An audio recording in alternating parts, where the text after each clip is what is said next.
تعالوا اوريكم برضو طريقة تانية بنعمل بيها قاعدة الفتيل، ان احنا نحطها كده. هنبطط دي برضو.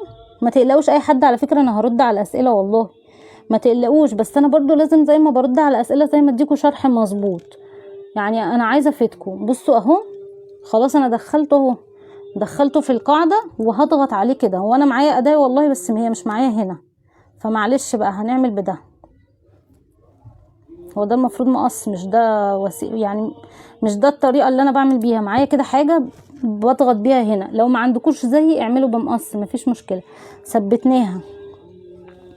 هندخل بقى قاعدة الفتيل كده، قصدي هندخل الفتيل كده بالراحة بالراحة، ها ماشي.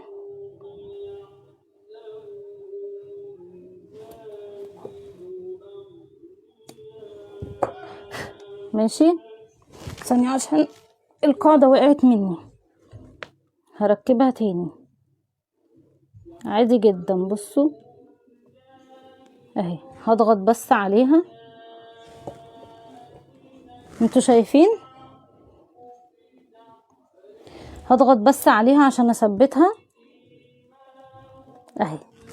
هقص اي زوايد زي ما اتفقنا، وهشد كده كويس ماشي لغاية لما اثبتها هنا اهي. خلاص، وهقص دي كده بس. هي كده بقت جاهزة زي ما انتوا شايفين.